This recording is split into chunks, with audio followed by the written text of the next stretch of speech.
أعوذ بالله من الشيطان الرجيم بسم الله الرحمن الرحيم الحمد لله رب العالمين والصلاة والسلام على سيدنا ونبينا حبيب إله رب العالمين أبي القاسم المصطفى محمد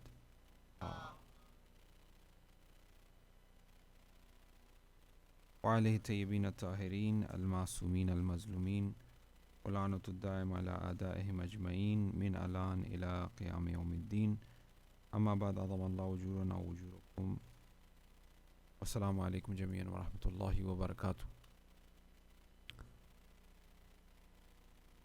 Tonight is a very special night for two reasons. One is the eve of Arafah, and it's a night of forgiveness, and we'll talk a bit about the fazilat, importance of the day of Arafah and also the night of Arafah and how important tonight is. The second is obviously the eve of the shahadat of Hazrat Muslim ibn Aqil and also Hani ibn Arwa, who was the companion of the Prophet. And this marks the beginning of the first shaheed from the camp of Imam Hussein alayhi salam.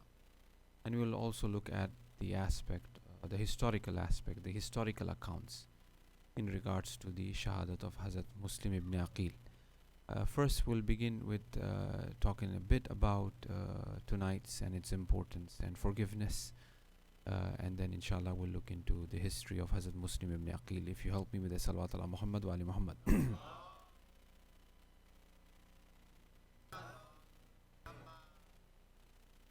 As we've been reminding each other about these 10 nights and the importance of it, and tonight that really concludes it, as the Prophet says that there are certain sins and those sins are never forgiven unless or until on the day of Arafah. So this points out to a very unique and special day, and the Prophet is mentioning that certain sins are not forgiven in other days other than the day of Arafah itself. This really shows the importance of it. So one have to make sure that one fully utilizes it, make full use of tomorrow, which is the day of Arafah. And due to the very fact, this makes the eve of Arafah, which is tonight, as special as well. And they are amal of tonight, amal of the Shab-e Arafah, the eve of Arafah, which are very important as well in the books of dua, particularly in Mafati one would find. And as this has been the case, that because of the importance of the next day, the eve becomes very unique and special, because it is at that mercy of Allah subhanahu wa ta'ala is at its threshold, it's about to begin. And that's what makes Fajr as unique for the day. The dawn is very important. Just before, for example, the sun is gonna rise, and the beginning of the month, very important, and the very first night, which is the next month, is tomorrow. That night, special du'as. So, like Friday, the Thursday night becomes very unique. It's because Friday is a very special day. So, the premise or the beginning of a unique reality of a phenomena, whatever take place, that hour becomes very unique, right? The eve of the Eid, which the tradition says is no less than the night of Qadr itself. The birth of a child, the labor whether that mother goes through, and that hour is the hour of acceptance of dua, because it's the new beginning, it's something about to come into this world. The beginning of a marriage, when that aqd is being pronounced, that becomes a very unique and special. So tonight becomes unique and special because of the day, of what it contains in it. As Hazrat Amirul Mu'mineen Ali ibn Abi Talib alayhi salam mentions, that the day of Arafah, that the night of Arafah is been given in order that the Hujjaj go outside Makkah and they seek forgiveness from Allah subhanahu wa ta'ala, and they be honored by it, meaning that they are forgiven by it, they purify themselves, and then they have the right to enter this blessed city. So the requirement of entering Makkah is complete forgiveness of oneself, because that city is very special and unique and pure. It requires one to be pure in order that he enters. So the day of Arafah, the night of Arafah, it is an opportunity provided to the Hujjaj that they go outside the premises of Makkah, the boundaries of Makkah, and seek forgiveness. They asked the Prophet, what is the biggest sin of a person on the day of Arafah that he could commit? The Prophet said that the biggest sin on the day of Arafah is that if he thinks Allah subhanahu wa ta'ala has not forgiven him. That itself is the sin. And other hadith supports and says on the day of Arafah, a person's all of his sins is forgiven. And he will come out of Arafah as if he is a newborn, regardless of what that person is. Sheikh Hussein Ansari mentions this in one of his talks, and it makes sense as well, as the day of Arafah is the blessed day, and a day where Allah subhanahu wa ta'ala forgives all the sins. And in another tradition which says that Allah subhanahu wa ta'ala gazes or looks at the angels and he says, look at my servants, how they have traveled far from different cities. They have spent so much. They are in this wilderness, in this desert, sitting on the ground, crying and weeping for the forgiveness.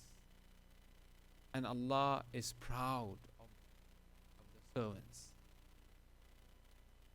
So therefore, here it's been mentioned that as the day of Arafah is the day of forgiveness, and all of the sins of the Hujjaj are forgiven in the ground of Arafah, even those who are nasibi, because Allah have promised. But the point is that if he remains upon that, kufr, if he remains upon that, then obviously he's back again. He is forgiven, but if he remains on that, when he is about to come out and is still attached to his, false belief that he has, obviously he still has remained. But what Allah have promised, what the Imams are mentioning, what the Prophet is mentioning, the day a person comes out like a new child. So how unfortunate that person would be, as our fourth Imam have also mentioned, that there was a beggar who was asking someone for some aid and help on the day of Arafah. He says, vow unto you, is this the day to extend your hand to someone other than God? This is the day to extend your hand to Allah subhanahu wa ta'ala. And Imam adds, and he says, that person who is extending his hand other than Allah subhanahu wa ta'ala, he is the most unfortunate person. Day of Arafah, the eve of Arafah, is seeking from Allah subhanahu wa ta'ala and Allah subhanahu wa ta'ala. The day of Arafah, or the ground of Arafah, as the tradition says from the Prophet, why it has been named as the ground of Arafah. A person from the Jewish faith asked about 9 questions. And in one of the questions was that in regards to why the ground of the Arafah have been named as Arafah. The Prophet mentions that it has been named as Arafah is because Adam was forgiven on this ground. In another tradition, the reason why the ground of Arafah is named Arafah is because in that ground a person have the marifat, or the understanding, or the knowledge of who he is, what he is, and of his sins. It is the day, it is that hour, it is the time to really, take refuge in Allah subhanahu wa ta'ala. It is a lifetime opportunity, especially for the Hujjaj and for us all here, so that the mercy of Allah extends. It includes everybody. A person sincerely who is participating in these du'as, who is yearning and who wants to, it is a lifetime opportunity given to him. Now we are here. We are not there. So we have to make sure that we utilize this opportunity given to us. So it is the day in which It is the ground on which people understand or have the marifat of who they are and what they are really nothing.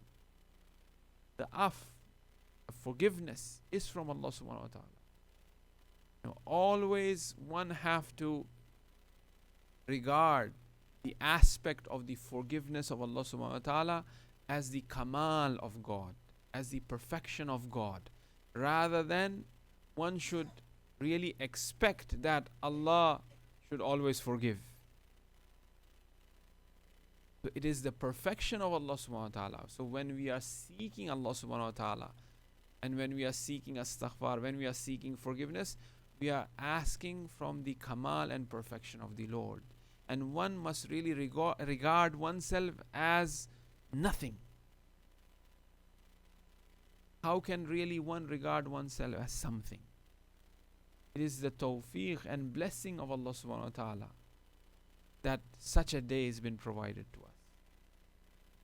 Muslim ibn Aqil, when he was arrested and when he was about to be taken up the roof of the castle, what was he doing? He was doing astaghfar. Who we are compared to Muslim. About to attain that martyrdom, shahadat. He is doing astaghfar. We think that we are doing sufficient enough in terms of our ibadat, in terms of our amal. We are praying, we are attending majalis, we are doing dhikr, so on. Our attitude, the way we behave, the way we function, we regard ourselves as something. When we look at the companions, the faithful friends, and when we look at the imams, how they cried, how they seek forgiveness even after being masoom. So one should not be arrogant of oneself. One should submit to Allah subhanahu wa ta'ala. One should regard of whatever good deeds and good acts that he has done as nothing in front of his Lord. Regarding oneself as nothing is really, the more we regard ourselves as nothing, the more we are regarding Allah subhanahu wa ta'ala to be perfect. Who does not want to regard Allah subhanahu wa ta'ala as perfect? If I refrain myself, if I hold myself from saying that I'm really haqir, I'm really faqir, I'm really nothing, that means I'm not accepting Allah subhanahu wa ta'ala to be kamil and to be perfect. The more we regard ourselves as nothing, the more perfection, the more praise we are doing of Allah subhanahu wa ta'ala. When we go in that sajda, we should force ourselves to come out of that sajda. We should be majboor to come out of the sajda. We have to. Because we have to do other things as well. But oh Allah, if I have the opportunity, what did Nuh alayhi salam said? I will spend all my 60, 70 years of life in one sajda. Right? This is how our prophets were. So when we go in that sajda, when we seek that, when we do that tasbih, that tawajjuh has to be there. Allah is fully aware. Allah is fully aware of even our thoughts that pass by, that we don't even realize that these thoughts have gone. We even have to bring that to account when we are seeking forgiveness. So the ground of Arafah is known as the ground of Arafah. It is that ground in which one have that marifat and understanding of oneself. When one regards oneself as nothing, then automatically Allah subhanahu wa ta'ala will be regarded as kamil. Allah subhanahu wa ta'ala will be regarded as perfect. So this means that he is regarding Allah, he is having the marifat of Allah subhanahu wa ta'ala. So it is that ground where when he regards Allah subhanahu wa ta'ala to be it, then he has the liyaqat, then he has the proper condition and criteria to enter haram. Unless or otherwise he doesn't have. With that white robe, with no libas, in that dusty, dry desert, with no proper roof, far away from the family members, by himself and Allah subhanahu wa ta'ala. So therefore, that ground is the ground where one have that marifat. In another hadith it says that it was that ground where Jibrail descended from the heaven to Hazrat Ibrahim and from there he started showing the amal of Arafah, the amal of Hajj to Hazrat Ibrahim. It begins there in Arafah. That's where the amal begins, right? In another hadith it says it was this ground where Hazrat Ibrahim had the dream of sacrificing Hazrat Ismail. It was this ground. It was this place where Hazrat Ibrahim had that. And that is why you have the, Rami. That's why you have those shayateen where one sort of stones. It's very close to the Maidan of Arafah, to the ground of Arafah. So that is why that ground is known as the ground of Arafah. Hazrat Ibrahim got that dream, that ma'rifat of that sacrifice. So it is a very unique and special night. A night of forgiveness, seeking forgiveness, and the na'at and the quality of forgiveness where Allah subhanahu wa ta'ala is awla. He has a priority. It is a quality of perfection of the Lord. One thing to keep in mind is that if we want, as it is a quality of kamal, right? Forgiving is a quality of kamal. So therefore, when we are seeking forgiveness from Allah subhanahu wa ta'ala, we should also have that heart to forgive as well. Because it's a quality of kamal, the quality of perfection. Who does not want to have this quality of kamal and perfection? So one's heart should be so big, one's heart should be so wide that he should have this kamal of forgiving. So it is also a day where one practices or where one comes to the realization of forgiving. That one have to forgive. If we are expecting Allah subhanahu wa ta'ala to forgive us, we should have also the capacity to forgive others as well. So the day of Arafah is a day of blessing, is a day of forgiveness. We should really ask Allah subhanahu wa ta'ala that Allah puts that in our heart. Make our heart melt. Make our heart big enough to really forgive others. And that's what our Imams have taught. That's what the Prophet and others have taught. Right. Then this night becomes special also because of Hazrat Muslim ibn Aqil.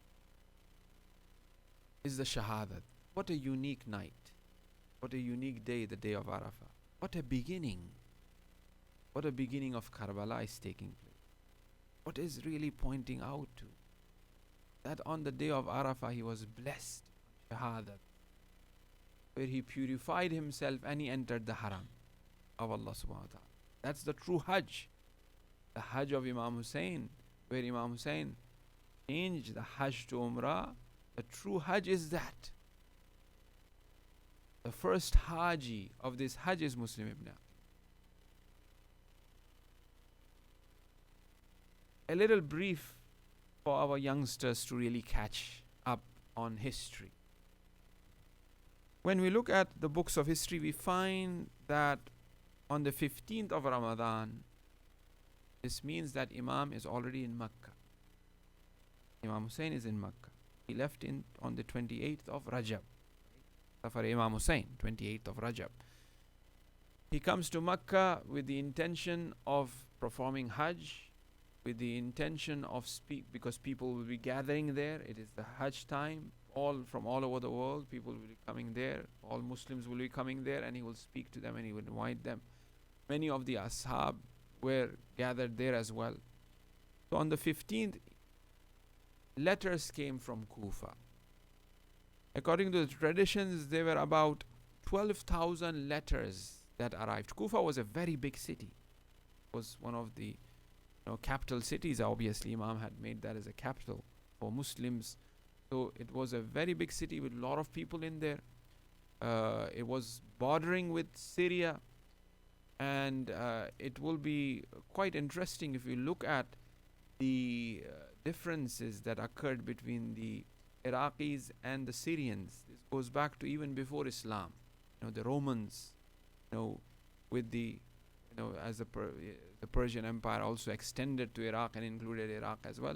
So this was a very sort of old conflict that always existed with the Syrians and the Iraqis all the time, and it remained in their roots from generation to generation.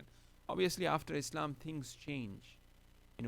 The Khawarij, for example, that you find, that they gathered near in Basra, and Ibn Ziyad, coming from the Basra, was the governor at that time, replaced Noman Bashir, who was the governor in Kufa. All of this thing because it was very tribal. It went on for a long period of time, and their animosity with Imam Hassan alayhi salam, with Imam Hussein, eventually, this was always there, right? And the Khawarij also fighting with Muawiyah, this was also one of that reason, because they were always kind of pushed by the Greeks, by the Romans, at that, even before Islam as well. Anyways, inshallah, one day we'll look into the Islamic history and how really it affected the future of Islam as well. 12,000 letters were sent from Kufa to Imam Hussein alayhi salam with 22,000 signatures. And finally, Imam Hussein decided that he will send his cousin, Muslim ibn Aqil, the nephew of Amirul Mu'mineen, son of Hazrat Abu Talib. Aqil was one of the son of Hazrat Abu Talib alayhi salam. And Hazrat Aqil was married to Ruqayya, who was the daughter of Hazrat Amir, the daughter of Hazrat Amirul Mu'mineen, sister of Imam Hussein alayhi salam.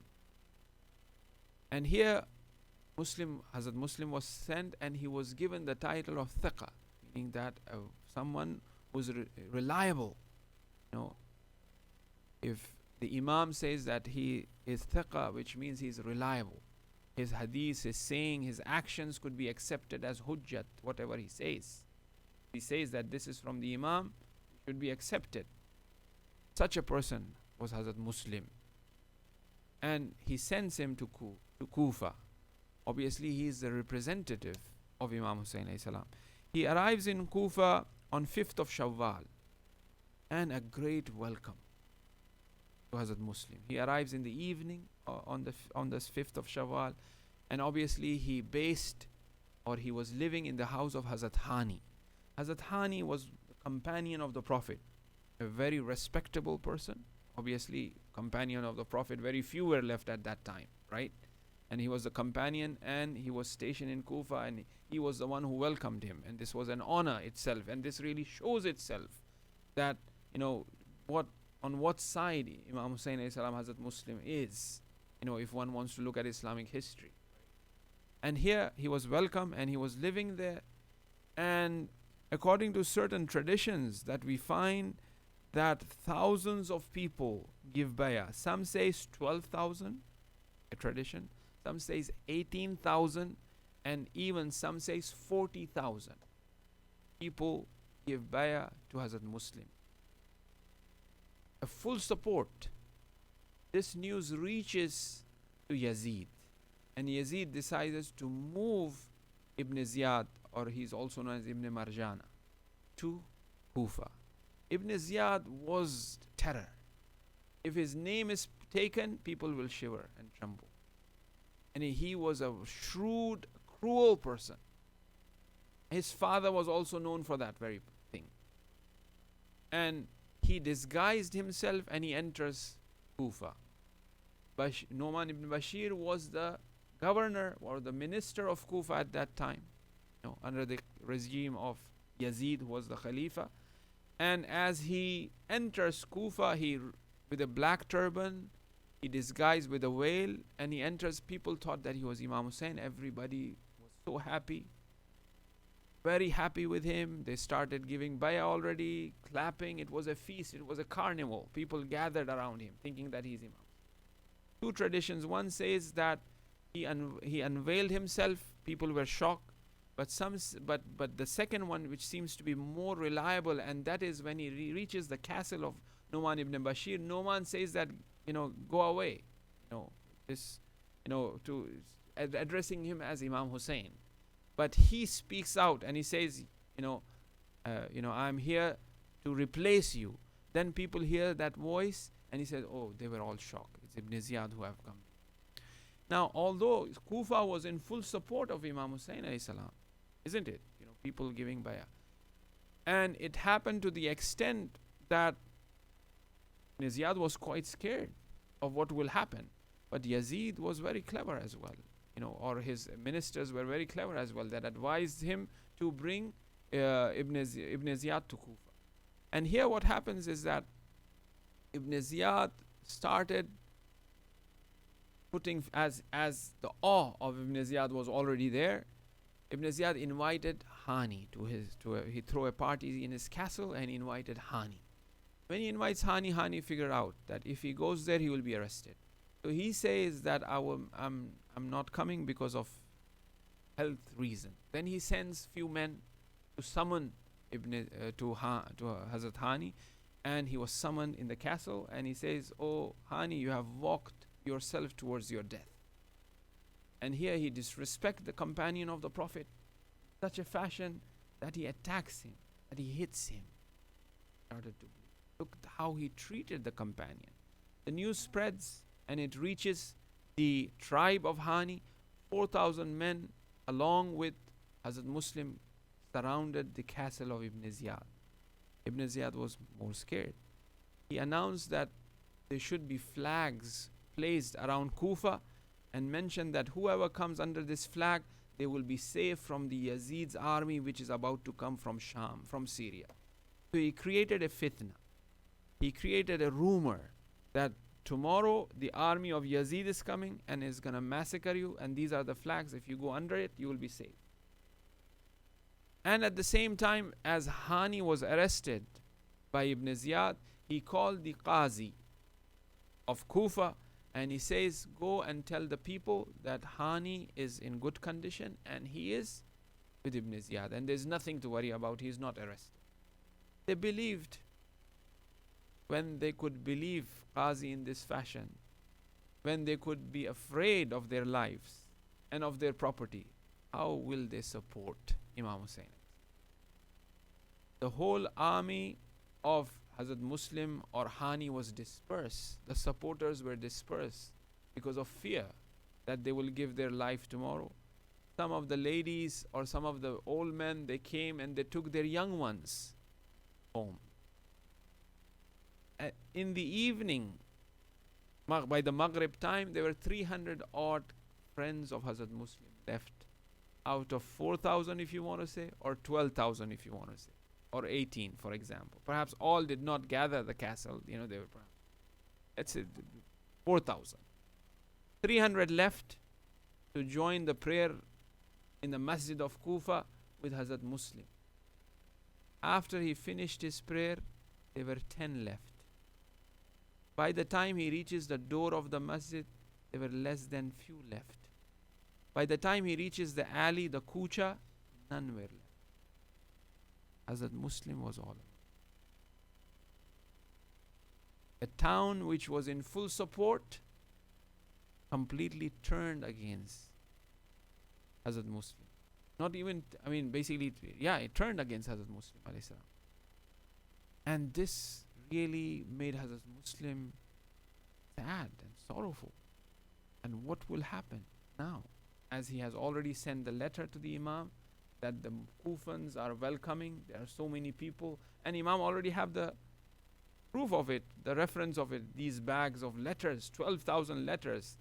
And this is what, you are reminded that when Hazrat Hur stopped Imam Hussein alayhi salam, Imam Hussein asked them to show the letters. They brought those jute bags, bags full of letters, and they emptied in front of Hur, saying that these are support. And eventually now here, Muslim by himself. As it says that he was in the alleys of Kufa, he stood by a door and there was Toa, a lady, who came, and here Hazrat Muslim asked for some water, thirsty. And Toha, when she looks around, nobody around because it's a curfew, a ghost town, right? Because everybody have, ran away. Tomorrow the Yazid's army gonna come, so they have to, hide themselves. They have to protect themselves. And here Hazrat Muslim was given water. After which he asked, after giving the water, she went inside, and for some reason she comes back outside again. Hazrat Muslim was still standing there. And she inquires that, "Don't you have a house? Why don't you go to your house?" And as you are aware that it is a very, dangerous night tonight. He says, no, I don't. I'm a foreigner here. I'm a strange person here. Who are you? He says, I'm Muslim ibn Aqil. I'm the one who was sent by Imam Hussain. Tears flows into the eyes of. He opens the door right away. He was the lover. He has seen Amirul Mu'mineen indeed. There wasn't a person, there wasn't a house that cried for Ali ibn Abi Talib when he was Shaheed in Kufa. Every house, including Muslims, non-Muslim, everybody cried. So here Tawa opens the door, welcomes Muslim ibn Aqil, but the next day, Ibn Ziyad was so scared. Although Hazrat Muslim was left alone, but he was so scared that he asked his soldiers to search all the masajid. All of the masajid in Kufa were searched. The masjid, the main masjid was searched, and there he goes and gives a sermon in which he says that whoever have given safe haven to Muslim ibn Aqil, he is in trouble. His life will not be spared. And if someone points out to where he is, he will be rewarded. And Bilal, who was the son of Tawa, he informs Ibn Ziyad that Muslim is hiding in his house or in his mother's house. Early hours of the 9th, the day of Arafah, obviously as we just recited Surah Dahar, in which it says those who are the faithful ones, the sincere ones, they are doing tahajjud, they worship at night. Muslim worshipped at night. The night prayers. Some traditions or scholars also read about the dream that Hazrat Muslim have of the Prophet, that, O Muslim, this is the hour. You are about to meet us. And then the galloping of the horses, the hooves of the houses are heard by Hazrat Muslim. Muslim says, Inna lillah wa inna ilayhi raji'un. And he does not want any harm to the host. So he leaves. He leaves the house of Tawa. As he comes out, Muhammad ibn Ash'as, who was the commander of the army of Ibn Ziyad, sent with 70 men to really arrest Muslim, 1 against 70. They were badly wounded, 45 or odd were killed. Muhammad ibn Ash'as sends a message to Ibn Ziyad, and he says that, are you trying to arrest a son of a vegetable seller? This is a lion. We are talking about he's Muslim ibn Aqil ibn Abi Talib. Ibn Ziyad sent more men, really arrest. तन्हाई मुस्लिम उसी तरह से तन्हाई आब अब्दुल अल हुसैन अलैहिस्सलाम. इसीलिए हम कहते हैं सैयद शुहदा. हज़रत मुस्लिम भी शहीद हुए हैं, और जो तन्हाई हज़रत मुस्लिम ने दर्क की है, उसी किस्म की तन्हाई आब अब्दुल्ला अल हुसैन अलैहिस्सलाम ने भी दर्क. दूसरे शुहदा इस किस्म की तन्हाई और गुर्बत को दर्क नहीं किया, क्योंकि आबा अब्दुल्ला अल हुसैन पहुँच जाते थे मदद के लिए. जब वो शहीद होते थे, उनका सर इमाम हुसैन की गोद में हुआ करता था, लेकिन हज़रत मुस्लिम का सर इमाम हुसैन की गोद में नहीं रहेगा. तो यहाँ पे शहादत मुस्लिम नाउज़ुबिल्लाह अफजल ना हो जाए, उसी तरह से हुसैन तक व तन्हा करबला के मैदान में रहेंगे. मुस्लिम तन्हा जंग कर रहे हैं दुश्मनों से. पूछे में पुश्ते बाम पे छत पे चढ़ा गया है, मुख्तलिफ जो घर होते हैं अतराफ, उस पे चढ़ के पत्थरे फेंके जा रहे हैं. संग बारान हो रहा है, लकड़ियाँ फेंके जा रही हैं. हत्ता के रिवायत में कहा है कि आग के गोले फेंके गए हज़रत मुस्लिम को गिरफ्तार करने के लिए. चौ तरफ से हज़रत मुस्लिम को घेरा गया, लेकिन हज़रत मुस्लिम को कोई काबू कर नहीं पा रहा है. एक रिवायतों में ये मिलता है कि यहाँ पे मोहम्मद इब्न अशस कहने लगा कि ए मुस्लिम, हम तुम्हें नहीं मारेंगे, हम तुम्हें अमान देते हैं, तुम अपने आप को सरेंडर कर दो. और इब्न ज़ियाद चाहता है कि तुम्हारे से कुछ गुफ्तगू करे, तुम्हारे से कुछ बात करे. हज़रत मुस्लिम इतने ज़ख्मी हो चुके हैं यहाँ पर, इसके बावजूद जंग भी कर रहे हैं. फिर उसके बाद हज़रत मुस्लिम कहते हैं, क्या मैं तुम्हें, किस बात पे मैं तुम्हारी बात को कबूल करूँ, क्या यकीन है. फिर से दोबारा मोहम्मद इब्न अशस ने कसम खा के कहा कि हम कबूल करते हैं कि तुम्हें हमें अमन देंगे, ہمیں تمہیں نہیں ماریں گے. پھر روایت میں ہے کہ حضرت مسلم نے اس بات کو قبول کیا. لیکن جو دوسری روایت یہ ہے کہ جیسا حضرت مسلم جنگ کرتے چلے جا رہے تھے, آگے بڑھتے چلے جا رہے تھے, انہوں نے پیچھے سے جب حملہ کرنا شروع کیا, پیچھے ایک گڑھا کھودا اور پھر اس کے بعد حضرت مسلم اس میں گر گئے اور پھر اس کے بعد حضرت مسلم کو گرفتار کیا. بہرحال ہیلے سے, جھوٹ سے, دھوکے سے حضرت مسلم کو گرفتار کیا گیا اور پھر حضرت مسلم کو ابن زیاد کے قریب لایا گیا. اور جب ابن زیاد کو گرفتار کر کے لایا گیا, ابن زیاد کہتا ہے امیر المومنین کو سلام کر. حضرت مسلم کہتے ہیں میرا صرف ایک ہی آقا ہے, ایک ہی مولا ہے, وہ ہے امیر المومنین امام حسین علیہ السلام. پھر اس کے بعد حضرت مسلم کی وصیتیں تھیں اور حضرت ابن زیاد کہتا ہے کہ میں تمہیں قتل کر دوں گا. اور 3 وصیتیں حضرت مسلم کی تھی. ایک وصیت یہ تھی کہ پیام بھیجا جائے امام حسین کو کہ کوفہ آنے کے قابل نہیں ہے. دوسری وصیت یہ تھی کہ میں نے کچھ قرض لیا ہے, اس قرض کو میرے ذرا اور میری تلوار کو بیچ کر اس قرض کو ادا کیا جائے. اور تیسری وصیت یہ تھی کہ مجھے کچھ پانی دیا جائے. تو مسلم پیاسے ہیں, جنگ کی ہے. اور پھر اس کے بعد جب پانی لایا گیا, پہلی وصیت تو ابن زیاد نے کہا کہ میں نے قبول نہیں کرتا ہوں, میں کوئی قاصد کو نہیں بھیجوں گا کہ امام حسین یہاں نہیں آئے. دوسری وصیت قبول کی, تیسری وصیت پانی دیا. لیکن جب پانی کا جام لایا گیا, حضرت مسلم پینا چاہ رہے ہیں لیکن اتنے زخمی ہیں, ہونٹ زخمی ہے, منہ لگاتے ہیں پانی پورا خون آلود ہو جاتا ہے, پانی کو پھینک دیتے ہیں. پھر سے پانی منگاتے ہیں, خون آلود ہو جاتا ہے, پانی کو پھینک دیتے ہیں. تیسری دفعہ منگاتے ہیں, دندن مبارک شہید جو ہوئے ہیں وہ پانی میں گر جاتے ہیں, خون آلود. کہتے ہیں ان للہ و انا الیہ راجعون, خدا چاہتا ہے کہ میں پیاسا ہی شہید ہو جاؤں. پھر اس کے بعد جب سیڑھیوں پہ دارالامارہ کی طرف لے جایا جا رہا ہے, مسلم استغفار کر رہے ہیں, گریہ کر رہے ہیں. یہاں پہ پوچھا گیا مسلم کیوں گریہ کر رہے ہو, کیا خوف کھا رہے ہو؟ نہیں, میں گریہ کر رہا ہوں میرے آقا میرے مولا کے لیے, میری شہزادی کے لیے, ان چھوٹے چھوٹے بچوں کے لیے جو اب کوفہ میں آنے والے ہیں. میرے ساتھ یہ حشر ہوا ہے, ان کے ساتھ کیا حشر ہوگا. دارالامارہ پہ اوپر لے جایا گیا اور پھر اس کے بعد حضرت مسلم مکہ کی طرف دیکھ کر اپنا سلام دیتے ہیں, سلام آخر دیتے ہیں, السلام علیک یا ابا عبداللہ. یہاں پر امام حسین علم امامت سے دیکھ رہے ہیں مسلم شہید ہو رہے ہیں. جیسا ہی تلوار چلتی ہے مسلم کے گردن پہ, گردن جدا ہوتی ہے اور یہاں پہ امام حسین ان للہ و انا الیہ راجعون کی صدا بلند کر کر اس خیمے میں چلے جاتے ہیں جہاں پہ چھوٹی بچی ہے حضرت مسلم علیہ السلام. فوری وہاں پر جا کر حضرت مسلم کی بچی کو لپٹا لیتے ہیں, پیار کرتے ہیں. بچی پوچھتی ہے میرے مولا میرے آقا کیا میرے باپ شہید ہو گئے ہیں, آپ اس طرح سے میرے ساتھ پیش آ رہے ہیں. یہاں پہ کہتے ہیں امام حسین آج سے میں تیرا باپ ہوں اور زینب تیری ماں رہے گی.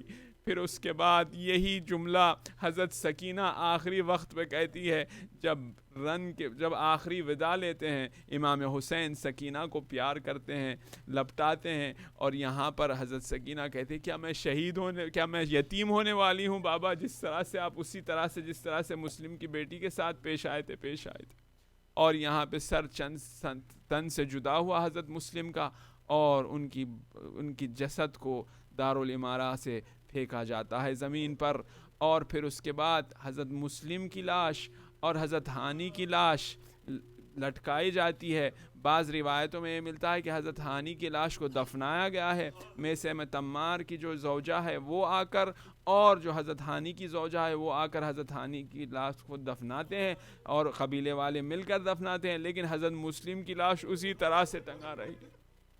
آپ تصور کریے کہ وہ جو چھوٹی بچی ہے جب کوفہ پہنچتی ہے اپنے بابا کی لاش کو دیکھ. اس کے فوری بعد وہ وقت بھی آ گیا جب ہانی کو خسائیوں کے بازار میں لے جایا جاتا ہے اور ہانی سے کہا جاتا ہے کہ اپنی گردن کو آگے کر ہانی, تاکہ ہم گردن کو قلم کرے. ہانی یہاں پہ کہتے ہیں کہ میں اپنے دشمنوں کی مدد نہیں کروں گا. یہاں پہ ایک ایسا وار چلتا ہے ہانی کے گردن پہ جس سے وہ بچ جاتے ہیں, لیکن جب دوسرا وار چلتا ہے تو ہانی کی گردن بھی جدا ہو جاتی ہے.